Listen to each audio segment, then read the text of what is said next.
All right, well, welcome everyone. Thank you all for joining us today. My name is Jackson Barnett. I'm an editorial fellow here at FedScoop, and I'm joined by Liz Reynolds, the executive director for the MIT Task Force on the Work of the Future, and Melvin Greer, chief data scientist for the Americas at Intel. Today we're going to be talking about something incredibly important, the future of work in the age of AI and how artificial intelligence will impact the economy and the people in it. And to begin, I want to turn it to Liz as a way to level set and to introduce and start a very complex topic, unfortunately with the short amount of time that we have, and really just get your initial thoughts on the big trend lines that you follow, the things that you are thinking about, in this broad topic, and those that our audience members should also be thinking about. So Liz, over to you. Thank you, Jackson. It's a real pleasure to be here. And I want to just say that the task force on the work of the future from MIT was launched just a couple of years ago in the context of this sense that the robots are coming and they're going to take all our jobs, and what are we going to do? And obviously things have changed dramatically in the era of COVID right now. Certainly. But I think the first thing to sort of level set in this conversation is that that we do not believe that technology is going to eliminate work in the future. It has really been a source of creation of work throughout history. And so I think the first point is to say our challenge will not be, certainly in the long term, about will there be enough work. There will certainly be enough work. The issue is really more the quality of that work and the accessibility of that work to workers. There's no question that technology is not an independent, benign, factor. It has impacts. It has hollowed out a lot of our middle skill jobs, manufacturing, clerical work, and at the same time, it's creating a tremendous amount of new work.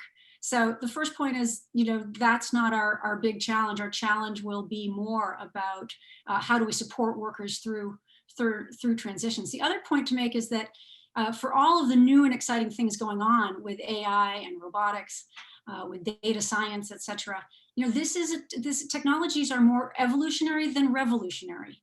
Mm-hmm. And so while we're all seeing, the next Apple, the iPhone come out every 6 months, the fact is that these technologies take decades to diffuse into the economy. We're still seeing now the sort of full cycle. A lot of MIT folks think this takes after about 40 years, but the cycles of the internet, the impact of the internet, of cloud computing, of mobile. And so here we are at the beginning of AI, really the introduction, and probably, people will say the first inning or the first 10 years of a 40-year cycle. And so all the hype, for example, around autonomous vehicles, we had thought we'd all be driving without drivers by 2020. Well, right now people are saying that's not in the near future, may not even be in the long-term future. And the same thing with grippers, for example, where the pick and pack warehousing, we thought, can the robots just come in and, well, actually we're not quite there with the grippers. And so it takes time, and that time gives us a chance to adapt and change our skill sets. If you are a medical transcriptionist, however, your job is probably, disappeared over the last decade, right? And so there is time, there's a lot of changes. These technologies often are augmenting the high-skilled worker and substituting for tasks for the low-skilled worker. So that's where I think we see important distinction and a need for making sure our institutions are focused on those who are most affected by this technology and trying to both increase skills and education as well as job quality. Right. Liz, right. we are saying the same thing at Intel. I'll tell you that as we have redefined our role to become a data company, a data-centric company, and have AI as one of the 4 pillars that we are as a corporation relying on for our extended growth, understanding the impact of artificial intelligence on the future of work is a very important thing, not only inside Intel, but to all the customers that we advise and provide mindshare and thought leadership. And certainly, I agree with you in many ways. This idea of the destruction of jobs is a much easier thing to be able to do than think about some of the new jobs that are coming on board. At Intel, we are at the forefront of a transformation around shifting our workforce from a focus on roles to a focus on skills. And this shift is going to help us really redefine the way that the workers that work at our company help drive our growth and drive the way that we interact with our manufacturing, our end customers, and our partners. But for sure, the point that you made around human augmentation can't be understated. You know, I think many people focus on this automation as a catalyst for changing jobs, but I would say that human augmentation is just as much a catalyst. And we're seeing little ripples of examples today, especially in the areas of AR and VR, virtual reality and augmented reality, especially in the gaming areas, where we can see an automatic extension in the very near future to how work gets done, how we are able to use digital twins to simulate processes, and how workers of the future will move to having thinking machines that operate at internet speed to help with some mundane tasks, maybe some very dangerous tasks, but we will be focusing on things that are uniquely human. And so in many ways, this idea of what is uniquely human is foundational to much of the work that we are thinking about when we think about the extended future of work. One of the things as I'm seeing, if I'm measuring the nodding, I saw most of the nodding happen around the idea of a unique human skill. Maybe you want to pick up on that thread. What is your thoughts when we're talking about the concept of augmenting human work and the concept of having AI bring out new jobs in the workforce? What are you thinking about when you're hearing Melvin talk about these unique human skills? Yeah, it's really exciting, actually. You know, I think we have a lot of fear about this technology for good reason. A lot of people have not seen benefits in their work, in their lives, to all of this productivity growth and innovation. You know, if you're the typical worker, your wages have been stagnant. But the fact is that one of the things that I think why the task force was originated was there was a lot of these reports a few years ago. Remember the whole 47.6% of all jobs will be automated away in 10 years. I mean, all this kind of really scary headlines. And you weren't kind of sure how people got to those numbers. One of the things that I think is Melvin's emphasizing here is we have to think about things in terms of tasks, not in terms of jobs. So a lot of this technology can substitute at the task level, and every job will be affected by that, right? And what we want to do is substitute for the tasks that are very routine and mundane and maybe dangerous and repetitive, and augment on the tasks that are building on human skill set. And if you look at the last 10 plus years and how the labor market, what the labor market's looking for in terms of skills, what's really fascinating is to see that social skills have been as important, if not more important, than STEM related skills, right? Than technical skills. What we know is that the technical stuff, somebody will absolutely be able to do the math quicker than I can. Doesn't even matter, 2 + 2, and they'll do it quicker than I can. But they can't necessarily use, they can't engage with a customer or with a patient. They can't necessarily use judgment. They can't collaborate across different disciplines. And so all these human skills are actually, really emphasized. And if you think about where the growth has been, like in nurses or in social working or in a whole host of fields where you need an interpersonal piece of the equation is the social and the emotional, then you see that there's really, I think, a way in which hopefully our technology can be used to augment, as Melvin was saying. And also, frankly, COVID obviously is a critical time right now for our labor market. We're in a real crisis. But long term, the demographics are such that we will be needing more workers. We'll have more jobs than we will have workers. We have a declining, aging workforce. We have declining fertility rates, et cetera. And so this technology could be our friend and sort of help at some of the lower skilled, less interesting work and hopefully bring out the best of what humans have to offer. Yeah, Let's Liz, hope I that agree with AI you. won't be a panel moderator anytime soon, but I want to turn it to Melvin to talk about emotional intelligence as one of the things we'd spoken about previously. And I'd love if you could unpack for us kind of what you think about as a unique human skill and how does emotional intelligence play into that? Yeah, I did want to reinforce some of the things that Liz said. She had some really great points that can't be lost. And one of those is that this idea of artificial intelligence and thinking machines, it can really be our friend. And I think we need to think about that in a very serious way, because today there's still a dominant discussion around ethical behavior and explainable AI, and it being related to this idea of Skynet. And in fact, what we really want to do is really think more seriously about what the impact is to real human work. And so, when we think about this idea of uniquely human, there are a number of points that are salient, probably need to be brought to this discussion. The first is the World Economic Forum has a study they do every 5 years that talks about what are the top 10 skills that are required in jobs. And the 2000 report talked about things like complex problem solving, technical skills, some at the lower end of the maybe 7, 8, 9, the social skills that Liz talked about. In the 2015 or 2020 study, what was interesting about that is that emotional intelligence and mindfulness came up to number 2 and number 3 in this discussion. And so, the idea of emotional intelligence, being able to be in the present, empathy, and finding a way to be mindful, is certainly a uniquely human skill that, is very hard to code for, and that, we want to emphasize in workers today, no matter what their jobs are. And what's interesting about the 2025 report from the World Economic Forum is the things that are shifting to the top are associated with resiliency, tolerance, and flexibility, along with the human skills we would normally expect to see around creativity, originality, and initiative. And so what it suggests is that the future of work for the AI era is going to involve a resiliency based on this post-COVID environment, but also highlight in many very specific ways creativity and initiative that can only be had by humans and then be augmented by machines. Mm-hmm.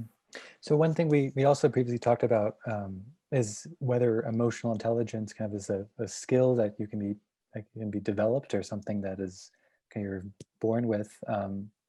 What do you think is the balance between those two things? I'm sure there's people watching this right now who have either thought about their own jobs being impacted by AI, or jobs of those they oversee. So do you have any maybe words of wisdom, or potential things that people in the workforce need to do to be thinking about incorporating resiliency, emotional intelligence, and these innately human skills within their career trajectories and within their ability to operate well in an economy driven by AI? Yeah, I think humans in general have some element of emotional intelligence and mindfulness innately. But I think in order to master this skill and really be in a better position to understand its impact, and not only in work, but in your personal life, it is going to require some training. And I have probably every year for the last 3 years taken an emotional intelligence and mindful course. I've recommended it to my kid's school in his 5th and 6th grade class.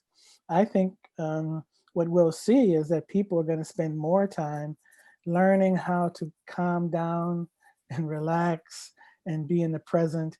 And that really will take some education and a little bit of training on people's part in order to develop that skill. Yeah. Liz, you've brought up COVID several times, and as Melvin was saying about resiliency, I'm reminding myself that there are many times in the past many months I've had to calm down and had to really be mindful about practicing resiliency in new situations. Do you think that you've talked about other impacts of COVID? Do you think this particular part, the emotional intelligence and resiliency, is something that people can be practicing right now during the age of COVID? Is this maybe a secondary impact we could see as a lasting thing from this pandemic? Obviously it's terrible, but potentially there's an opportunity here for people to practice these things. Yeah, and actually I feel like it's people practicing, but it's firms, it's employers learning how to support workers in the moment of this, right? We're all learning this online, online, we're having a sort of trial by fire on online work, remote work, learning, education, etc. And there's a lot for us to learn. And I think that I think that firms that are bringing in the best practices and sort of understanding how do we help both communicate and realize the possibilities and the limitations of this work. So what we're right now, about 40% of Americans are working from home. And that will probably continue to some extent. They're predicting that everyone will work from 1 to 3 days after this from home. And so we have to ask ourselves first and foremost how to make the most out of that, and what's gained and what's lost, right? A lot of the interaction, creativity, and innovation often comes from interpersonal interactions. What does that mean for being online? And then we also have to ask ourselves, well, what does this mean for the 60% who are not working from home? And what is, the resiliency from COVID has been, a lot of the low wage workers have been hit very hard. How do we recover? How do we provide opportunities for those workers? And I do hope that we find a way as a society to shift from the sort of institutions and framework that we've had historically, which has, allowed a lot of people to kind of benefit from these moments, and a lot of people, fall behind, to supporting everyone and getting back and rebuilding collectively for sort of a unified approach to this. But certainly we know, I will say, in the science of learning, we know a lot more about how infants and toddlers learn than we know how adults learn. Okay, so right now what I know is that after 10 minutes, everybody kind of shuts down. You get kind of tired. So right now I should stop talking because people are exhausted. But this is what we're going to be learning, is how do we most effectively learn, transition, become resilient, shift in the face of different softwares and the different technologies. These are the things that I think will hopefully be come out of the COVID experience for everyone. Well, as someone who works in Washington, D.C., it certainly feels like the adults can be like infants at times. In our closing minutes, though, I was going to say, Liz, your point about being able to understand how people learn is really important. When we think about the actual jobs of the future, there is one element that seems to be a consistent thread through the entire discussion, and that is we're going to have to raise the level and the baseline for data acumen across the board. This idea that everybody is going to have a certain measure of acumen and understanding how data works, how it's being used to solve problems, what its value is, how it sometimes can be misused. This is starting to become a baseline area of education for anyone who wants to work in the future. And then, of course, at Intel, we're starting to already think about the jobs of the future. So this idea that we can start identifying jobs today that don't exist, but will exist 5 years from now. So one of those jobs would be something like a biomimicry engineer or neuromorphic scientist. These are jobs that you don't find any recs for and in any job search. Most universities don't have a degree program for them, but in 5 years, they're going to be just as hot as cybersecurity analyst and data scientist is now. And so the question becomes, what are we doing as an organization to start preparing for these future jobs? So we're writing descriptions, developing draft curriculum that we're sharing with institutions of higher learning. We're creating micro courses and nano course capabilities for certificate programs that allow people to rapidly gain the skills and acumen, both in data and the application of data in biomimicry and neuromorphic computing, so that 5 years from now, we actually will have people who are able to do these jobs. Mm-hmm. We have only about a minute left, and so I have one kind of closing question, and I apologize. It's a big question, but we have a lot of leaders who are watching here today who have taken time out of their day to join us. And so what is your 2 to 3 sentence kind of closing message to the leaders who have to be thinking about how AI will change their workplaces in the future? And since Liz, I started with you, we can go to you first again and for closing thoughts. Well, I'm reminded of my colleague David Mendel's comment, which is the future of AI is the future of work, that it is integrated so completely in what we'll be doing that we do need to understand it better. But I think to Melvin's point, we can equip our workforce, we can equip our employees with the skills to use this technology and to benefit everyone, and including, benefit society as a whole, and focus on problems that are, ones that we need to solve. So I would suggest that people are understanding the technology, but not forgetting the people in the process. Absolutely. Yeah, I would say that leaders have a special responsibility when it comes to the future of work. Everyone's going to be affected, but we would encourage leaders to develop an ambidextrous mindset. I know that many leaders today are so focused on the tactical that they are not able to focus on the strategic and innovative skills, and allow the operational focus to atrophy their innovation skills. We encourage the development of ambidextrous leadership so they can focus on both of those simultaneously, so that they can drive future. Absolutely. Unfortunately, that is all the time we have for today. And it's sad we have to cut it a little bit short here. There's still so many things we could talk about, but I want to thank our guests again, Liz Reynolds, the executive director of the MIT Task Force on the Work of the Future, and Melvin Greer, Chief Data Scientist for the Americas at Intel. Again, I'm Jackson Barnett, Editorial Fellow here at FedScoop, and I want to thank the audience for joining us today, and enjoy the rest of the event. Thanks. Thank you.